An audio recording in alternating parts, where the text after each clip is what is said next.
le 18 novembre, au théâtre Jean Vilar de Vitry-sur-Seine.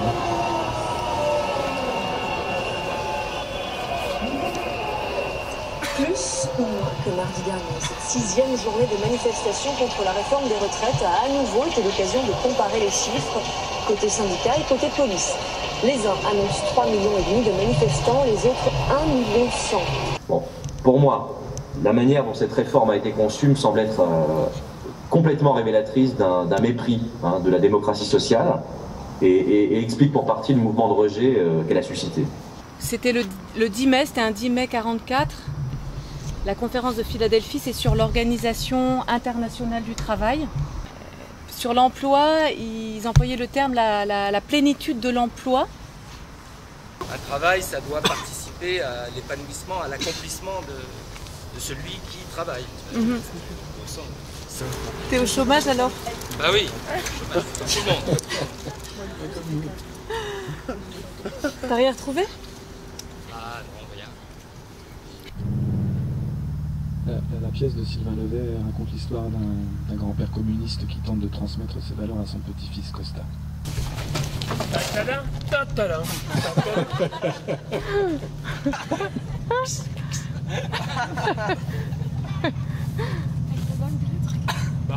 C'est une proposition de costume. On avait plutôt parlé d'un costume de révolutionnaire, un truc, enfin Che Guevara. Ouais, mais Che Guevara, c'est plus à la mode. Ouais, mais Spider-Man, je vois pas le symbole, je comprends pas. Je sais pas, il aime pas les méchants. Les hommes et les femmes ont les poings serrés au ventre, les dents. Les policiers en armes attendent la recharge des manifestants. C'est un jour historique. Un jour qui va changer le monde. Un jour qui va changer l'ordre des choses. La foule crie. Ah, ça ira, ça ira, ça ira. Ah, ça ira, ça ira, ça ira. Ah, ça ira, ça ira, ça ira. Et Costa s'avance toujours d'un pas décidé vers l'histoire, la vraie. Et la foule crie Costa, Costa, Costa, Costa, Costa. Et donc là, la foule crie Costa, Costa, Costa. Ici, chacun sait ce qu'il veut, ce qu'il fait quand il passe. À l'issue de la manifestation sur l'avenue Bourguiba de Tunis, nous nous sommes retrouvés entourés d'un groupe de manifestants au coin de la rue Gandhi et de la rue de Marseille. Le projectile, un tube en aluminium de une vingtaine de centimètres de long, a été tiré à une vingtaine de mètres à peu près, à hauteur d'homme et en tir tendu. Le diagnostic faisait état d'un hématome extradural frontal gauche, d'une hémorragie méningée, de l'orbite oculaire gauche fracturée, du sinus gauche fracturé et d'une lésion au globe oculaire. Ici nous vois-tu, nous on marche et nous on tue, nous on crève. Lucas Mebrouk de Lega est décédé le 17 janvier à l'hôpital Rapta à Tunis. Il avait 32 ans.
Ça s'est pas passé comme ça. Quoi? Ça s'est pas passé comme ça. pas passé comme ça. Il n'y avait pas de voiture. Il n'y avait pas de voiture. Alors il fallait évacuer le plus vite possible, c'était compliqué, aucune voiture ne circulait. J'avais décidé d'arrêter de travailler de photographie à ce moment-là, parce qu'il fallait s'occuper de Lucas, le suivre à l'hôpital, faire venir sa famille, s'occuper d'elle dans la douleur. Elle aussi était en danger. Et quand Lucas est décédé, il a fallu s'occuper du rapatriement du corps. Tout ça sur fond de guerre civile et un contexte extrêmement dangereux.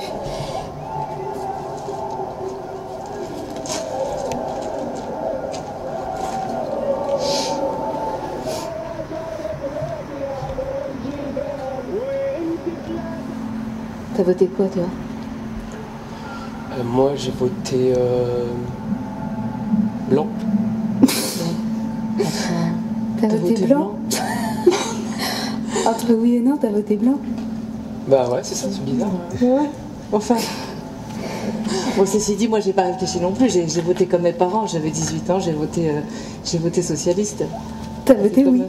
Ouais, oui, j'ai voté oui. Ouais.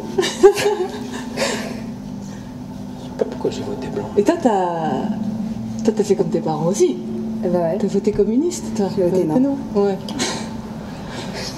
On reviendra sur la suite. Donc, Ce soir-là, je ne regarde pas Sarkozy. il se trouve que je suis responsable de la sécurité. Je regarde pas Sarkozy, j'essaye de suivre sur mon iPhone le discours de Moubarak. Eh bien les Égyptiens, ils ont décidé de s'installer là. De transformer Tahrir en grande agora avec le coin pour les discussions politiques, le coin pour manger, le coin pour les objets perdus, le coin pour l'infirmerie, le coin pour dormir. Enfin, ils ont vraiment... Je rêverais d'être là-bas. Alors Internet me permet de vivre ça un peu par procuration, quoi. La censure, c'est un problème éthique. Ce que tu perds en censurant est plus important que ce que tu gagnes. En nous enlevant YouTube, ils nous ont enlevé des outils. Alors on a engagé une lutte contre le gouvernement. Avec des amis, on a organisé des sites collectifs pour héberger les blogs interdits. Et puis on a fait de la pédagogie, on a appris aux gens à se servir des proxys pour détourner la censure. À la fin, même mon grand-père, il savait se servir d'un proxy. Engagé politiquement ou pas, tout le monde a commencé à comprendre qu'il fallait réagir. En tuant nos frères, nos amis, nos cousins. Ben Ali a mis toute la Tunisie dehors. On n'avait plus rien à perdre. Les manifs éclataient spontanément, mais les revendications étaient différentes d'une région à l'autre. Et puis comme tout le monde était connecté à Internet, il s'est passé quelque chose. Une réflexion commune.